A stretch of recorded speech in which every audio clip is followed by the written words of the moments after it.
She thought towing my truck would put me in my place, humiliating me in front of my family. What she didn't realize was that some men don't argue with bullies.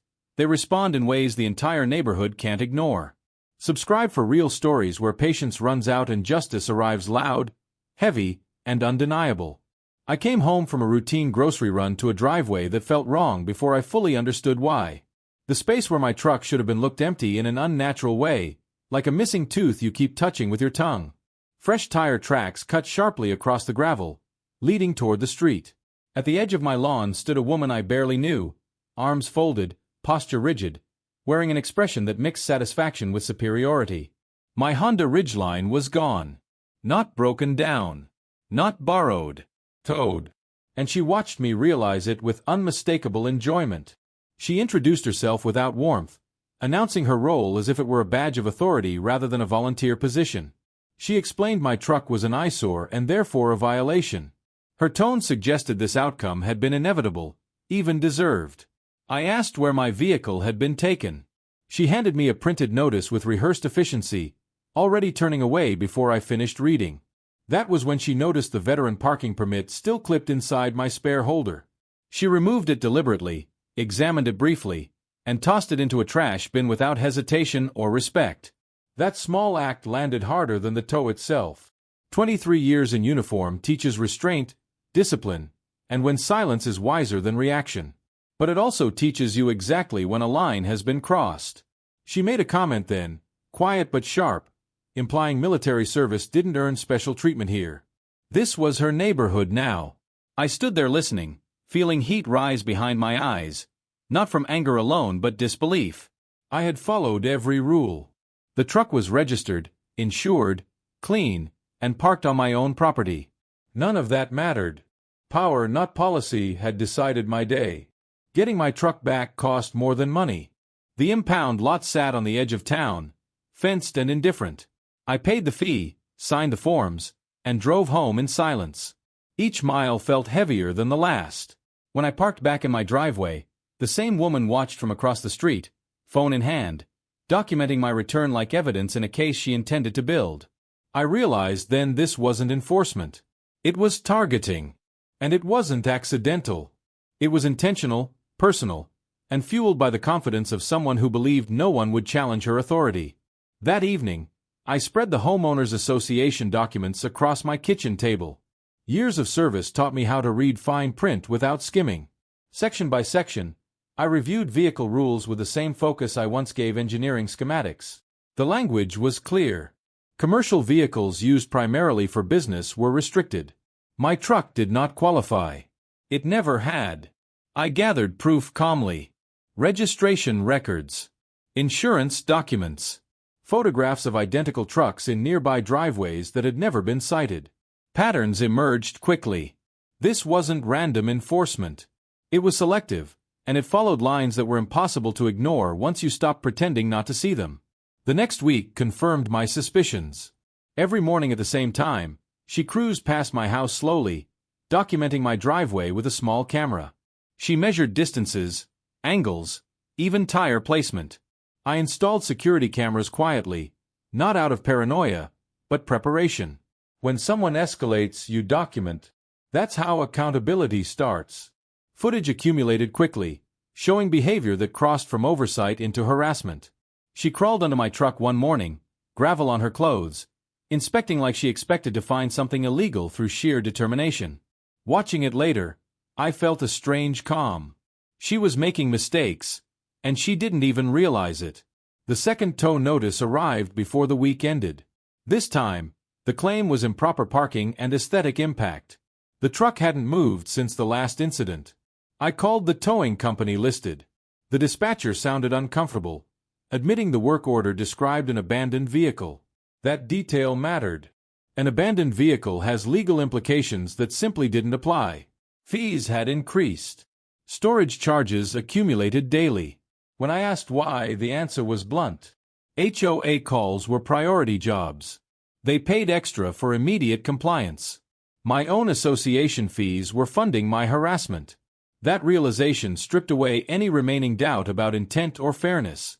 I contacted an old friend who understood patterns better than most. He listened without interruption, then explained calmly what I was dealing with. Targeted enforcement. Documented patterns. Personal liability. Suddenly, the situation had structure again. I filed records requests, requesting enforcement data across the entire neighborhood. It took weeks, but when the documents arrived, they told a story numbers couldn't hide. Violations clustered around specific households. Others received warnings at most. Some received nothing at all. The disparity was undeniable. Facts don't care how confident someone sounds when they abuse authority. Once recorded, they speak for themselves. The homeowners' meeting was scheduled quickly after that, framed as an emergency. I attended quietly, sitting in the back, listening. She spoke confidently about standards, values, and appearances. Slides flashed across a screen, none of them rooted in actual rules. When I presented the data, the room changed. Silence replaced nods. Questions replaced certainty. She stumbled when pressed for explanations. That was when she said it. Not carefully. Not subtly. She referenced demographics, fit, and the kind of people the neighborhood was meant for. The room froze. Words have weight, and she had just spoken the kind that cannot be taken back. I left that meeting knowing something irreversible had happened. She believed authority protected her from consequence. She believed intimidation replaced law. But power without discipline always overreaches. I didn't need to argue anymore. I didn't need to convince anyone. I only needed to let the process unfold. She had declared a fight over control, image, and dominance. What she didn't understand was that I had spent a lifetime learning how to respond when someone tries to corner you using force. The toe was her opening move. What followed would be my response.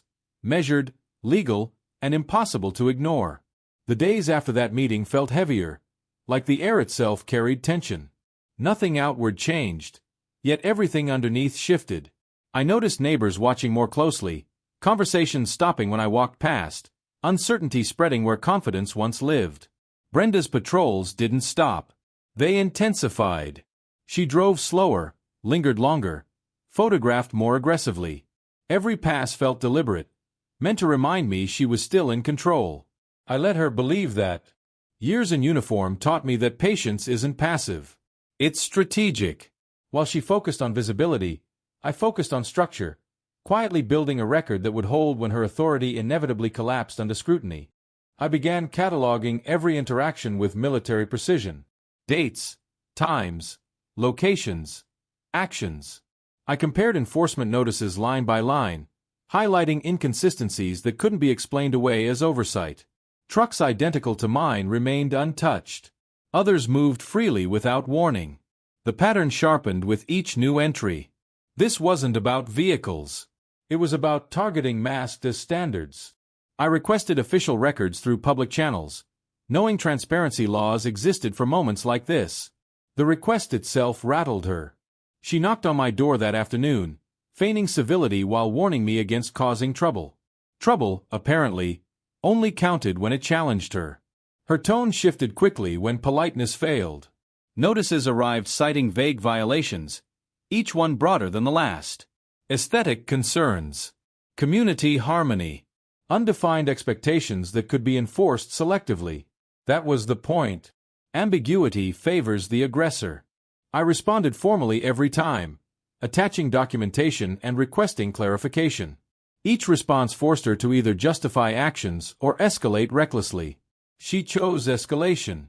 Surveillance increased. Emails grew longer, more emotional, less controlled. I watched the professionalism drain from her communication. Authority thrives on restraint.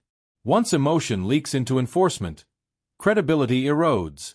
She was unraveling, and she didn't realize it yet. The records request returned weeks later, thick and unfiltered. I spread the documents across my table and reviewed them slowly. 23 violations in 2 years. Nearly all issued to households that shared one thing in common. Warnings for some. Toes for others. No consistent thresholds. No equal application. It wasn't subtle once seen clearly. I prepared summaries, charts, timelines. Data has a way of cutting through noise. I shared copies with a legal advisor who confirmed what I already knew.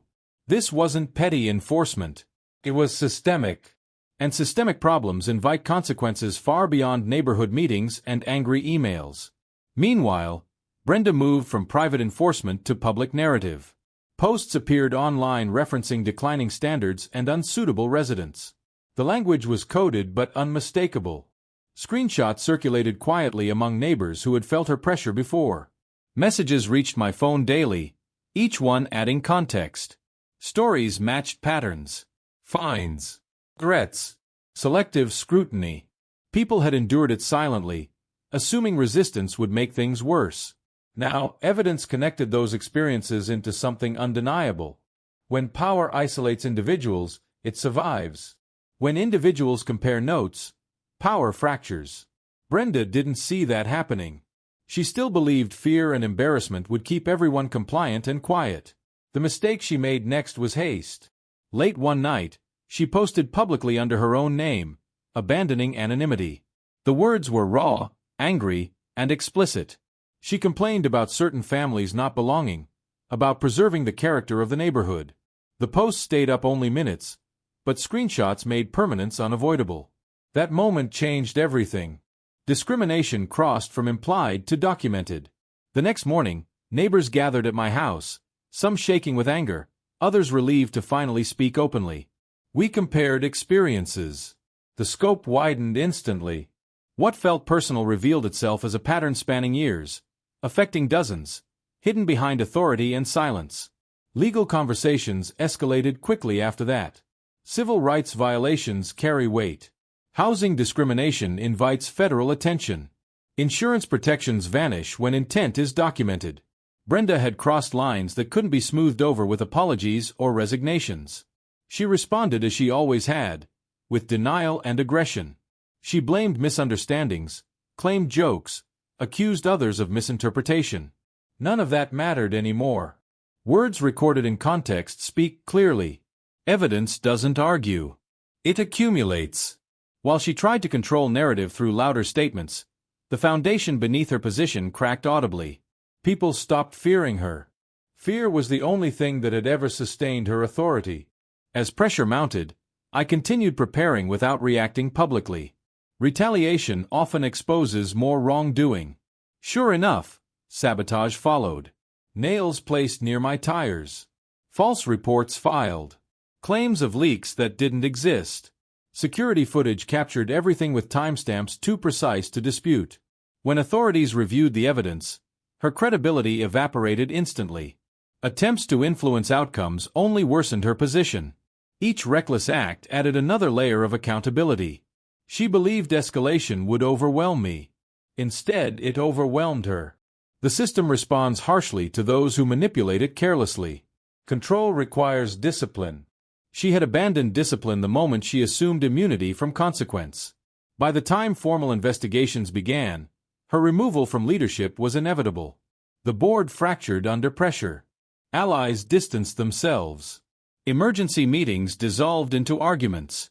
Brenda tried media attention next, framing herself as a victim, casting me as a threat. That strategy failed immediately. The facts were too clear. The recordings too specific.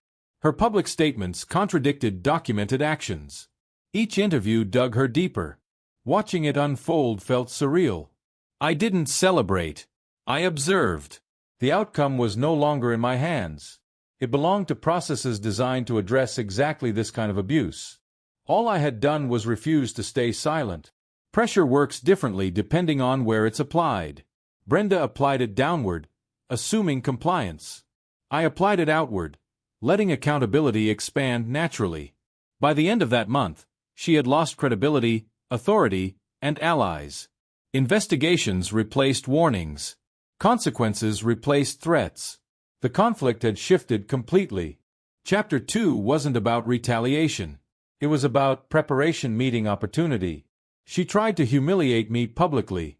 Instead, she exposed herself privately and publicly through her own actions. The stage was set. The response was ready. What came next wouldn't involve arguments or meetings. It would involve something she never anticipated, something undeniable, immovable, and impossible to tow away. The turning point did not come with an apology or an admission of guilt. It arrived quietly, buried inside documents most people never read. While investigations unfolded, I kept digging, not out of obsession, but instinct. Years of structured problem-solving taught me that surface conflicts often hide deeper violations. At the county records office, surrounded by yellowed files and humming fluorescent lights, I found language that made my pulse slow and sharpen at the same time. The development agreement contained a clause tied to federal funding, one that had nothing to do with vehicles, but everything to do with who was legally meant to live here. The clause required a percentage of homes to remain designated for affordable housing in perpetuity. Not optional. Not symbolic. Mandatory. It was the condition under which the entire development had received financing. I cross-referenced lot numbers, ownership records, and compliance filings. The math was simple and devastating. The required units did not exist as designated properties anymore. They had been quietly reclassified, resold, and filtered through enforcement that pushed out qualifying residents. My home was listed as one of those protected units. The realization landed with weight. She wasn't just harassing a neighbor. She was interfering with a federally protected housing obligation. That discovery reframed everything. The vehicle enforcement, the selective targeting, the intimidation tactics all aligned with a larger objective. Remove residents who qualified under federal guidelines and replace them with those who did not. The harassment wasn't random. It was functional. I shared the findings with legal counsel, watching his expression shift from interest to alarm. This wasn't civil disagreement anymore. It was potential federal fraud. Once federal money is involved, intent matters less than outcome. The system doesn't negotiate with people who undermine its requirements. It audits, prosecutes, and recovers losses with precision. Brenda had built her authority on a foundation that was now collapsing inward. Word traveled faster than I expected. Board members learned of the clause and reacted with disbelief, then panic. Some claimed ignorance. Others claimed reliance on prior leadership. None of that insulated them. Responsibility doesn't vanish because it was inconvenient to verify. Meetings were called and canceled. Emails went unanswered. Legal counsel resigned. Brenda reacted differently. She escalated. Media statements became louder, more erratic. She framed herself as persecuted, insisting regulations were being weaponized against her. That narrative failed immediately. Regulations don't target individuals. They enforce conditions. And conditions had been violated for years. The turning point wasn't dramatic. It was procedural, and it was irreversible. Federal interest followed quickly. Requests for documents multiplied. Timelines extended backward. Transactions were re-examined. Patterns re-emerged under a different lens. What once looked like neighborhood enforcement now appeared as exclusion strategy. Each discriminatory action served a financial purpose. Brenda's position shifted from aggressor to liability. Insurance carriers withdrew coverage. Advisors stopped returning calls. The power she once wielded evaporated under scrutiny.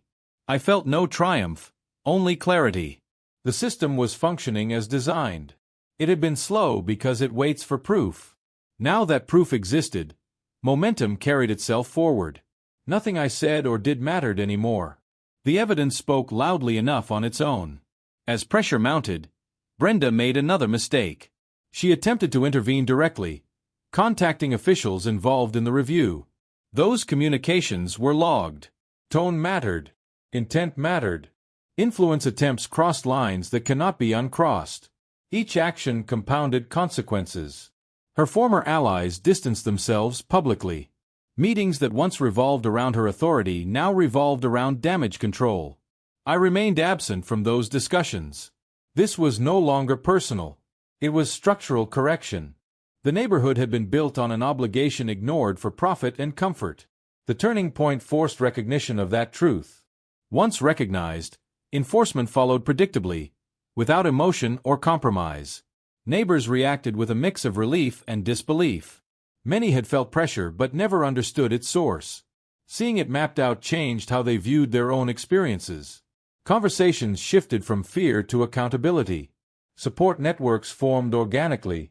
People compared stories openly. Silence ended. That collective awareness mattered. Systems exploit isolation. Once isolation breaks, patterns become visible. Brenda's authority had relied on keeping everyone separate, uncertain, and intimidated. The turning point united experiences into evidence.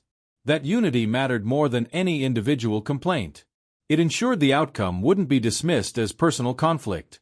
It was structural failure exposed by documentation and corroboration. I prepared for retaliation but didn't expect what followed. Sabotage attempts were crude, desperate, and easily documented. False reports, planted evidence, fabricated violations. Each attempt backfired, adding criminal exposure where civil consequences already loomed. Authorities responded swiftly. Credibility vanished completely. Watching it unfold felt unreal, like observing a collapse from a safe distance. The person who once controlled the neighborhood now couldn't control her own narrative. The turning point had stripped away her ability to intimidate. Once fear loses effectiveness, it becomes noise. The system treats noise as irrelevant. What remained was enforcement, structured and inevitable. By the end of that phase, leadership had changed hands. Investigations expanded. External oversight replaced internal governance. The development's future was no longer dictated by preference but compliance. Affordable housing designations were restored. Protections reinstated. Residents who qualified were no longer vulnerable to selective enforcement. The purpose of the original agreement resurfaced. This wasn't punishment. It was restoration. I stood in my driveway one evening, watching my truck sit exactly where it belonged, realizing the conflict had never been about parking. It was about exclusion disguised as order. The turning point revealed that truth beyond dispute. Chapter 3 ended without closure because closure belongs to consequence, not discovery. The truth had surfaced fully, documented beyond denial. The system had engaged. What followed would be resolution through action rather than argument. Brenda's authority was gone. Her narrative had collapsed. The neighborhood stood at a crossroads shaped by law, not intimidation. I had done nothing extraordinary. I had read carefully, documented patiently, and refused to accept abuse as normal. The turning point proved something simple and enduring. Power that relies on silence is fragile. Once exposed to light, it doesn't fight back. It simply fails. Justice arrived without celebration, moving forward through procedures rather than speeches. Federal notices became binding orders, not suggestions. Audits turned into enforcement actions. Timelines were established, then enforced. The neighborhood felt different almost immediately, quieter and uncertain. Brenda was no longer issuing notices or driving slow patrols. Her name vanished from emails and agendas. Authority transferred to external oversight that did not care about personalities or excuses. What had once been a personal conflict resolved itself into a systemic correction. The process was indifferent to reputation. It focused only on compliance, restitution, and prevention. That indifference was the most powerful response of all. The findings were released in stages, each one more definitive than the last. Federal housing violations were confirmed. Discriminatory enforcement patterns were documented. Financial misrepresentations tied to development funding were substantiated. The Homeowners Association was placed under mandatory restructuring, stripping it of discretionary enforcement powers entirely. Insurance coverage was voided due to intentional misconduct. Legal responsibility shifted from the association to individuals involved in decision-making. For residents, it was destabilizing. For those who had been targeted, it was vindication. The truth didn't explode outward. It settled in, heavy and unavoidable, changing how everyone understood what had been happening for years. Brenda's removal was formal and final. No appeals were granted. Her real estate license was suspended pending further investigation, followed by permanent revocation after findings were confirmed. Civil actions proceeded quickly. Settlements were reached without trial, avoiding outcomes that would have been far worse for her. Restitution funds were established for affected families. Penalties exceeded anything she could have imagined while issuing tow orders and violation notices. The power she once exercised casually now belonged to courts and agencies that operated without intimidation. She was no longer a figure of authority. She was a case study, documented and cited. The neighborhood entered a period of adjustment. New leadership was appointed under supervision. Enforcement policies were rewritten with transparency requirements. All future actions required documentation and equal application. Independent review mechanisms were established. Residents attended meetings differently now, less fearful, more engaged. Questions replaced silence. Oversight replaced assumption. The culture shifted from compliance to participation. It wasn't perfect, but it was fairer. The rules no longer depended on who you were or how you looked. They depended on whether they applied to everyone equally. That change mattered more than any apology could have. Affordable housing designations were restored permanently. Homes originally meant for working families, veterans, and essential workers were protected under federal oversight. Those protections could not be quietly removed again. The neighborhood gained something unexpected through the process.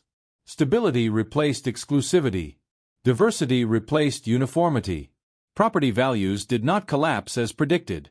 They adjusted, then recovered, driven by reputation rather than restriction. People wanted to live where fairness was enforced, not where fear dictated behavior. That realization reshaped assumptions many residents had carried without question. The idea that fairness diminished value dissolved under evidence, just as discrimination had dissolved under scrutiny. On my property, normalcy returned fully. My truck remained parked without comment. No notices arrived. No cameras followed me. The silence felt earned, not fragile. I no longer needed to document daily life. Protection replaced vigilance. The stress that had lived in my shoulders for months eased gradually. Mornings became routine again. Evenings felt lighter. The conflict had taken energy, but it had also clarified something fundamental. Rights only matter when exercised. Systems only correct themselves when challenged with discipline rather than outrage. I hadn't won anything personal. I had participated in restoring something collective that should never have been compromised. The broader impact extended beyond our street. Other developments came under review.